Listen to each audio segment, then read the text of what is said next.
Hey guys, and welcome back to another video. In today's video, we are continuing down the list of the 50 best horror movies that you've never seen, with number 38 for us, but number 40 on the list, Motel Hell. Motel Hell came out in 1980 and was directed by Kevin Connor and written by Robert and Stephen Charles Hafey. Now this movie is very interesting. It's probably one of my favorite ones on the list. I loved rewatching it and I loved doing the research for this video. But before we get into all of that, first let's start with our quick synopsis. Motel Hell is based around farmer Vincent Smith, who lives on his meatpacking farm with his sister Ida. Along with running this farm, they also have a small motel that they rent out to passing tourists. Farmer Vincent is very proud of his meats, and it is considered widely the best smoked meat in town and in a 100-mile radius. And to keep his meats at the top quality, he only sells them within this 100-mile radius to make sure that he is able to keep up with the demand and the quality, as it is just him and Ida on the farm. Now everyone who runs into Farmer Vincent seems to love him. He's a very nice guy, just kind of a friendly old farmer, but there's something a little bit more sinister happening at his farm. A younger couple, Terry and Bo, get into a motorcycle accident near Vincent's farm. Bo was killed in the accident, but Terry is alive, but just barely. Farmer Vincent seems to just stumble upon these two, and he takes Terry and brings her to the house. That's where he asks Ida to help nurse her back to health, although Ida seems a little bit unwilling to help, and she asks about the other one, to which Farmer Vincent said, "I already took care of him." While Terry's being nursed back to health, we see another family come through the farm and stay at the motel. Farmer Vincent is showing them the smoked meats, which they're talking about how great they are and how they've never had smoked meat just as good, and they want to make sure they can buy some to bring back with them. Vincent does give them some, and they ask him, how do you make your meats so good? And Farmer Vincent and Ida are very protective of what makes their meats as good as they are, claiming to not use preservatives, to use all natural, taking care of the animals, and happier animals make better meat. After a day or two, Terry does wake up asking about her boyfriend Bo, to which Vincent has to tell her, unfortunately, he died in the accident, and I already buried his body. Now this seems a little bit bizarre, and Terry does get angry, saying, "Who gave you the right to bury the body of my boyfriend?" But Vincent's younger brother Bruce, who is actually a sheriff in the town, does say that in this county you are legally allowed to bury bodies that are found. And Terry, kind of being a loner, not really having anyone now that Bo is gone, decides to stay on the farm to help out. And this is where Terry and Vincent sort of start to spark up a little bit of a romance together. Vincent starts to sort of woo her a little bit with his southern charm. And Ida does start to see this happening and starts to get jealous. Apparently, this is the first time Vincent's ever really had a personal visitor. And during all of this, we get little clips and sequences where we get to see how Vincent and Ida make their meat. And they have what they call their secret garden. There are these knapsacks kind of sticking out of the ground. It almost looks like cabbages or something that has a bag over top of it.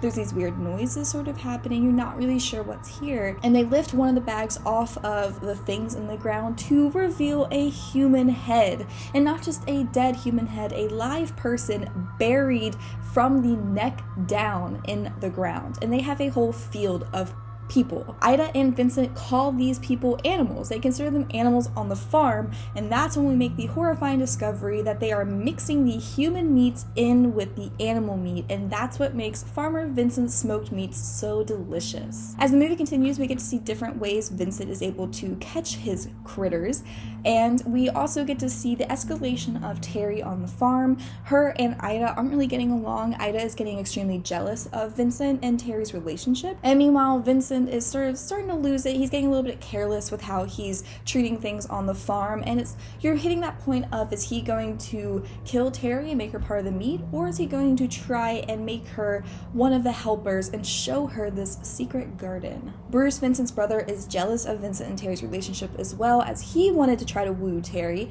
and he still takes her out on a couple of dates. He's really weird. He gropes her at a drive-thru even though she tells him no, and while they're on this weird little date, a call comes in through the radio, and Bruce responds to the call to find out that two girls were attacked on the road. They were attacked very close to Vincent's farm, which does start to spark a little bit of suspicion in Bruce, and he starts investigating into his brother. Something that we kind of find out a little later in the movie is that Bruce left the farm early on. I think he was about 11, and he ran away from home because he hated the relationship of the family. He hated how close Vincent and Ida were. They never seemed to include him. So Bruce doesn't have any idea what's going on this farm. And considering the fact that their youngest brother is the law, I can understand why Vincent and Ida weren't really eager to tell him. But after the 911 call that Bruce got and kind of the weird circumstances surrounding it, he decided to investigate a little bit further into his brother's farm, and that's when he makes the horrifying discovery that his brother is using humans. And while Bruce is investigating everything, Terry tells Ida that Vincent had told her he was going to teach her how to smoke meats. And Ida, realizing that they are starting to really teeter on that point of if she doesn't accept this, she's going to turn us in, decides to take things into her own hands and attempts to drown Terry. Thankfully, Vincent does come into the rescue at the very last second and brings her to shore. And when Terry wakes up from the incident, she is so smitten over Vincent, she tries to immediately have sex with him, to which he responds, "We aren't married, I can't do that yet." And so they make plans to get married the next day. Bruce is outraged by this news, just convinced that Terry is doing it against her will, and she's like, "No, I'm excited to marry Vincent, I love him." And Bruce starts to really talk shit about Vincent, saying that he isn't right, there's something wrong with him, and it's during this climax of the movie that we really start to see everything tumble down for Vincent. Bruce finally narrows in on what makes their smoked meats so good. Meanwhile, Terry is also figuring out that they use human flesh, so the two of them are now tasked with trying to escape the farm without being caught by Vincent and Ida. We get a huge fight scene with Bruce and Vincent. Vincent puts on a pig head over top of his own and then grabs a chainsaw and starts attacking his brother. His brother grabs another chainsaw and we have a huge epic chainsaw fight. Meanwhile, Terry was strapped to a conveyor belt that is used to slice meats and is accidentally triggered during the fight, which starts to make her go down the conveyor belt. Bruce swings in at the last second to save her. Meanwhile, in the secret garden, after harvesting a few bodies, they left the dirt around some of the other ones pretty loose. This allowed some of the bodies to escape and they started digging each other out. They go and attack Ida as Vincent and Bruce are fighting and bury her in the garden face down. Back at the chainsaw fight, Bruce was able to get the chainsaw pretty well embedded in Vincent's right side, and as he lays there dying, he tells Bruce he wants him to take over the farm to keep the name going, to keep the farm going in the smoked meat company, and then he also admits to the follies of his ways, saying in his last dying breath that his whole life was a lie and that he was using preservatives. Bruce and Terry then find Ida buried head down in the garden and decide to just sort of walk away from the situation, discussing whether or not they should burn it down, should they contact the authorities, what should they do. Terry is saying just burn the whole place, it's evil, it's not even worth trying to reconcile. And the movie ends with the Motel Hello sign, that last O on hello flickering out to leave it as Motel Hell. Now this was a movie I watched whenever I first discovered this list, and it definitely was one that I enjoyed. This is considered a black comedy, kind of like a horror comedy. Some people consider it more on the comedic side than not. There's a lot of scenes where it's very obvious that they are joking, and then other scenes where you're not sure if they're trying to be suspenseful or trying to kind of lighten the mood. But honestly, it flows very nicely together. You're never so taken out of the moment that you forget that you're on a farm with people who are cannibals. And speaking of cannibals, this movie was actually inspired by a real-life cannibal named Karl Denenk, or Denk. He's German. I'm not entirely sure how to pronounce that last name, but he lived in the early 1900s and was accused of killing over 30 women and consuming their bodies. He committed suicide before going on trial, so we aren't exactly sure what his total count was, but he also owned a butcher shop where it's believed he was mixing the remaining human flesh in with the meats he was selling to unsuspecting customers. And Motel Hell was briefly banned in West Germany, and I couldn't find a reason why, but I can only assume it's because this movie was loosely based around a real German cannibal. But this movie was very different from what was happening at the time. Texas Chainsaw Massacre had already come out and we were starting to see that rise in slasher films, but this was a slasher film that wasn't all about the slashing, and quite honestly, it's very dialed down in the gore section. You would think a movie from the 80s about cannibalistic farmers would be just full of bloods and guts and gore, but it's very, very low-key what they do on this farm. Even the scenes where we're in the butcher shop where he kills the bodies, there's one scene where Ida's trying to hide a pot of boiling parts and there's like a hand that keeps kind of floating to the top, but even that, it's not super gross and bubbly, and you don't feel grossed out. You feel like, oh, I'm just in a butcher shop. And at first I kind of thought that was a flaw of the film. I was thinking, this is a movie from the 80s about cannibalistic farmers. Why am I not seeing more bloods and guts? And then the more I looked into it, the more I started to realize that this was all on purpose. When Kevin Conner pitched this idea, he wanted to make a slashery horror movie with cannibal farmers that didn't go over the top on the gore. And he wanted to make this more of like a black comedy, in the sense of, you were seeing a lot of movies where farmers were considered just dumb rednecks who are, practicing incest and probably eating people they find. And that's something that we had seen multiple times. We even saw that with Texas Chainsaw Massacre. So Carl wanted to sort of play off of that and basically make fun of these other slasher movies that had the dumb redneck hick farmers, and he wanted to sort of just make jokes about that and play off of all of those stereotypes. But he did it in such a way to make sure that the story was still able to move along. There are points in the story that don't really drive the plot forward, but they give you a little bit of insight into Vincent's practices. He very much took care of these animals and was proud of the methods he used. There's even one scene where he's explaining to Ida how it's kind of like an art form, and he likes using bear traps on the roads to stop cars because it gives him a little time to be creative. He gets to think about how he wants to capture these people. So Vincent is treating this like you would any other farmer treating their animals. He wants to make sure that he is providing the best quality meat, and the only way to do that is making sure the animals are happy. When the people are captured and buried in the secret garden, they are heavily drugged, and then Ida will make an incision in their throat and slice their vocal cords.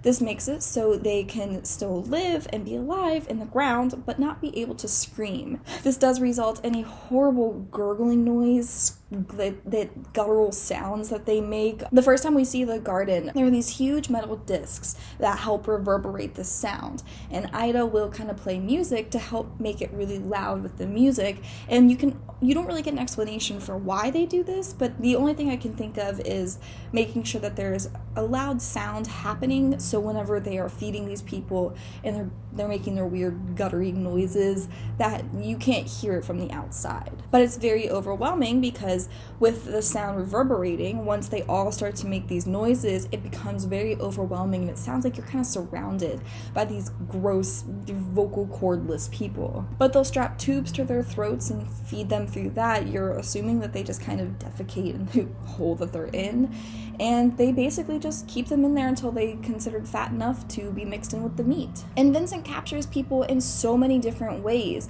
They use their motel to bring some people in. My favorite couple they bring in are two people who are like super into bondage, and they come to the hotel, and like Vincent and Ida walk in while they're doing their weird thing, and they're like, oh, are you guys into bondage too? Because they have like ropes.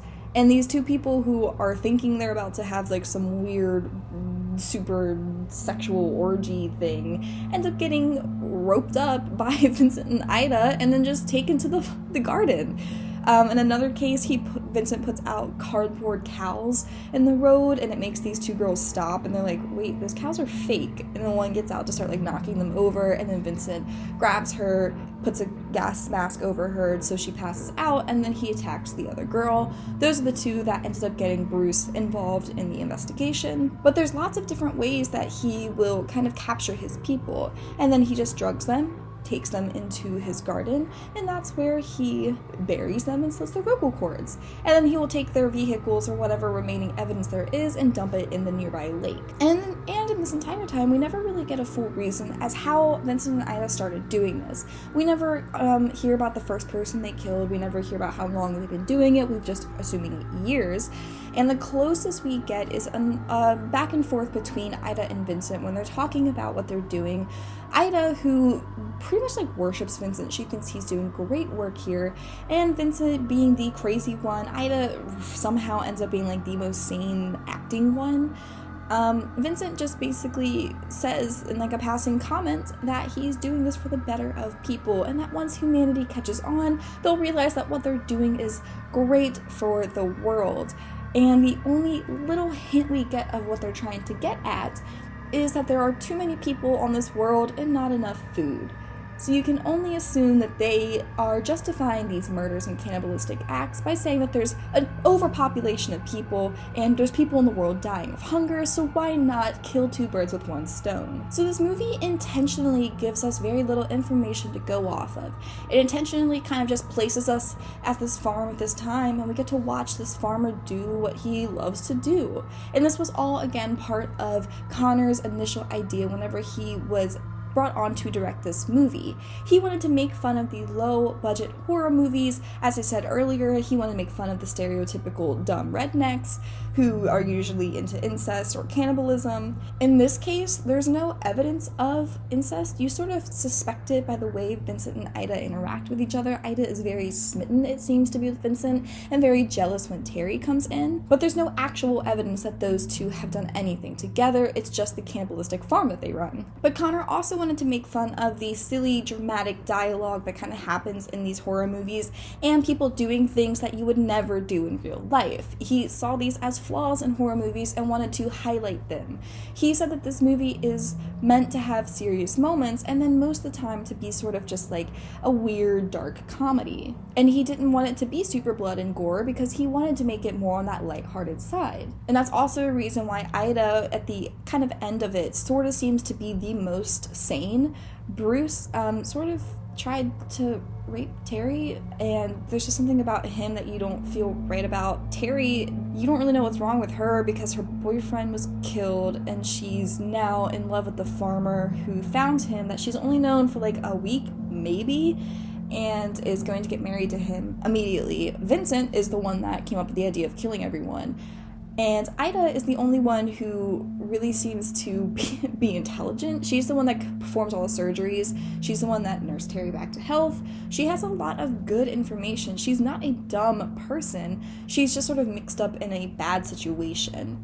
And while at the end she's buried head down, they never dig her up, but her feet are still moving, so we don't really know if she is murdered or not, but she is the only one that really seems to be the most normal, I guess you could say, and she's the one that you kind of suspect the most. You almost suspect her to be the one behind everything because she's the one that's most excited whenever Vincent brings in new animals. And Connor also wanted to mimic real life and the pacing of the movie.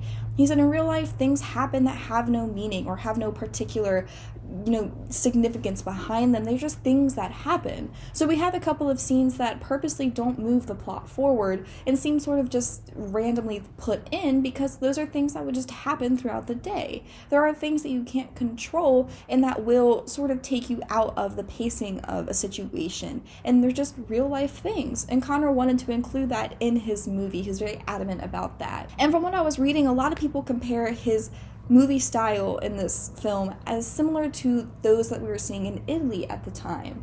Personally, I'm not super familiar with Italian film, so I can't vouch for that, but apparently around this time it was very popular for Italian films to have this sense of pacing that was intentional but seems unintentional, or seems like it doesn't flow in the correct order, or there's scenes that don't really push the plot forward, and that's intentional because that's what would happen in real life. It was sort of this movement to make movies a little bit more realistic in the way that actions played out. Which, while it's not super evident and obvious in this film, I still think it's a really cool thing that Connor considered. And I love that he sat down and was like, I'll do this movie, but I want to do it my way in these terms. And he was very adamant from the get-go. He placed all of these things in front of the producers and said, these are my stipulations. If you want me to do this film, this is what you're going to have to abide by. And they did. The movie was released on October 18th, and the weekend of October 24th, it was considered the #1 movie at the time. It was quickly swifted away after the weekend was over, but at a very brief, very small period of time in October of 1980s, this was the top movie to watch. And there are even parts of the movie that we don't really get a full explanation of, one of which is the way that they choose to kill the people before they slaughter them to be part of the meat. Vincent always says that he likes to take care of his animals and to kill them in a humane way, something that's most painless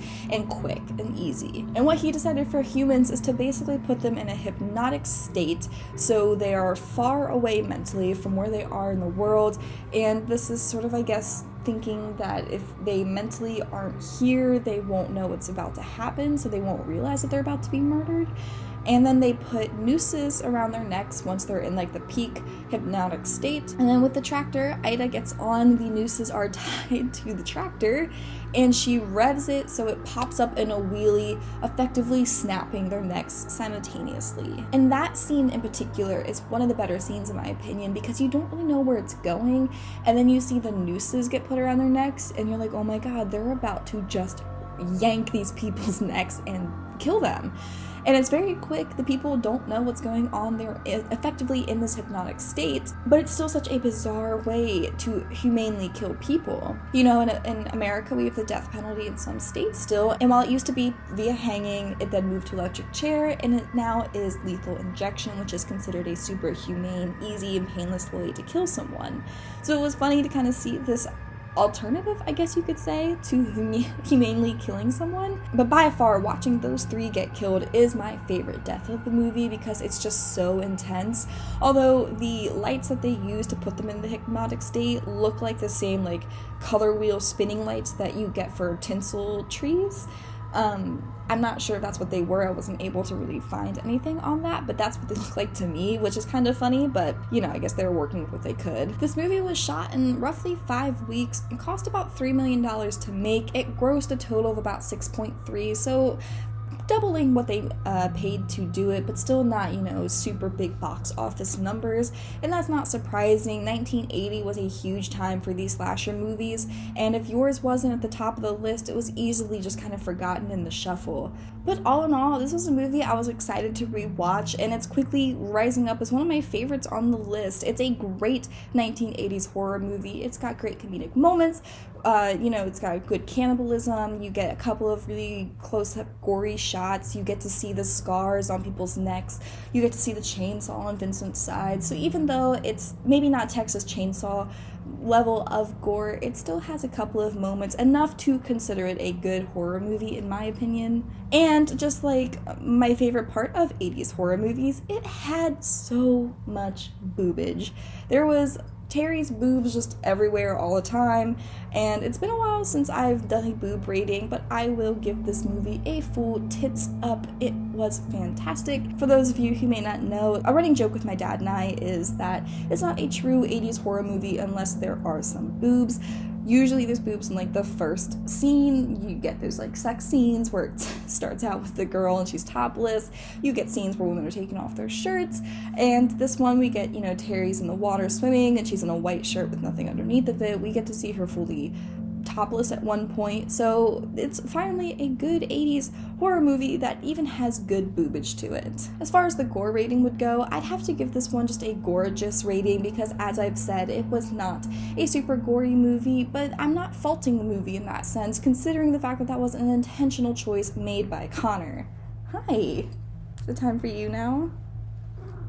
And while at first the lack of blood did sort of bum me out, after reading about the process and thoughts behind the movie, I'm not too mad about it anymore, and I think Connor made the right choice. While I still think Hatchet is going to be my #1 ranked movie on this list, I would put this one probably at a close like second or third. We'll have to see later on as I go through this list if my opinion changes, if there's another movie in here that I like more, but I remember being excited to watch this one when I first found this list, and it lived up to my expectations then, and it still lives up to them now.